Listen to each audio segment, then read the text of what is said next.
tivemos divulgações, por exemplo, do IPCA 15, que é a prévia da inflação brasileira, o primeiro dado inflacionário do ano de 2024. Você teve uma alta de 0,31% em janeiro desse índice, desacelerou se a gente for pensar o quanto que esse índice evoluiu em dezembro, e só que a gente tem algumas notícias complicadas, principalmente por causa dos alimentos. A gente já vem avisando que os problemas climáticos vão afetar o preço dos alimentos, principalmente nesse começo de ano, deve ser até mais ou menos até abril, por exemplo. Fui até olhar antes de começar o programa e como que estavam os estoques reguladores, se teve alguma mudança. A gente sabe que demora, né, para se formar os estoques reguladores novamente, e o único estoque regulador que está sendo formado com mais velocidade é o estoque de milho. O resto dos estoques ainda... O feijão também começou a subir um pouquinho agora, né?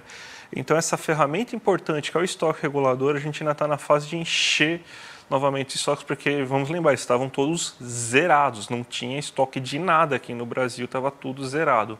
Vamos ver, então, como que se comportou a inflação nesses 15 primeiros dias do ano aí de 2024.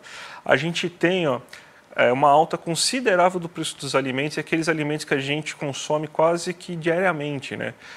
O preço do arroz subiu 5,85%, o feijão subiu 14,46%. A única baixa que a gente consegue observar dentro dos alimentos é a da farinha de trigo, que caiu 1,32%, batata com uma alta bem expressiva de quase 26%, tomate de 11,19%, cenoura 21%, as hortaliças, ou seja, repolho, alface e tudo mais, uma alta de quase 4%, frutas 5,45%, as carnes que vinham caindo também 0,94%, tudo isso porque ou chove muito, ou faz muito calor e acaba com a oferta dos alimentos que se produzem perto dos grandes centros urbanos. Esses aí são casos, por exemplo, de algumas leguminosas e também de hortaliças.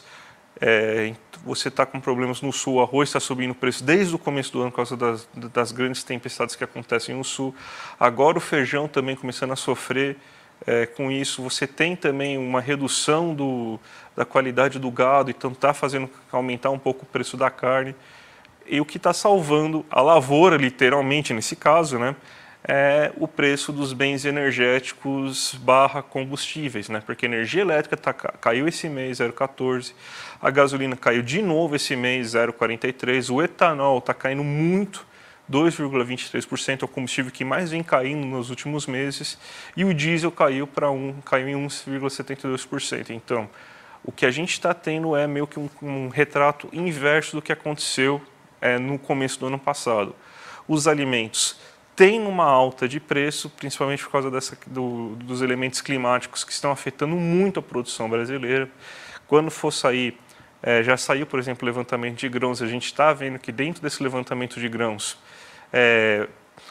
a perspectiva para a safra de 2024 é menor do que para a safra de 2023, então a gente já tem esses problemas climáticos afetando, mas ao mesmo tempo a nova política de preço da Petrobras consegue amenizar o preço dos combustíveis, o que vem salvando um pouco a inflação de ser mais elevada, Débora.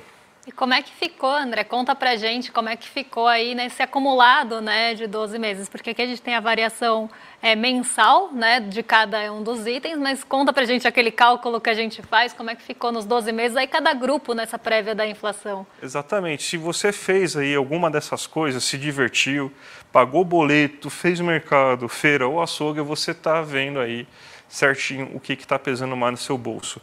E disparado é a feira que é o grande vilão nesse momento. Os alimentos in natura são aqueles que estão mais sofrendo, que nem a gente mostrou no gráfico. Então você teve uma alta de 6,87% dos bens que a gente costuma comprar na feira. Isso está fazendo com que a inflação acumulada da feira nesse ano subisse pela primeira vez acima da inflação geral que a gente está tendo, né? Que o IPCA 15 mostrou uma inflação em 12 meses de 4,4%, só que a feira já cresceu 5,10% aí nesse período aí de 12 meses, ou seja, entre 15 de janeiro de 2023 até 15 de janeiro de 2024, então justamente período de 12 meses. O açougue, mesmo com a alta observada, ainda está numa queda bem considerável, subiu 0,82% nesse mês.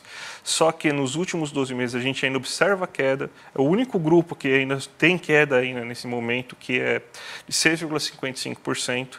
O mercado, ou seja, além dos alimentos que a gente compra, alimentos industrializados, produtos de limpeza e tudo mais que você encontra, não no nosso amigo mercado da Faria Lima, mas no nosso amigo mercado, supermercado, hipermercado, ele teve uma alta de 1,08%, até porque a gente tem em conta no mercado também muitas verduras, legumes e tudo mais, então isso aí acabou puxando um pouco o mercado. O mercado agora subiu 2,59% nos últimos 12 meses, ou seja, ainda abaixo do que você tem na inflação acumulada em 12 meses.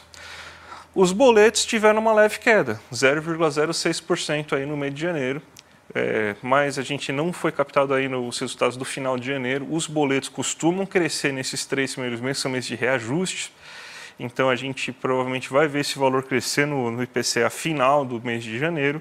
E nos últimos 12 meses eles estão em 6,12%. Quem viu a live de ontem entende o conceito agora de inflação de lucro ou de inflação da ganância, né, que o Eduardo colocou aqui.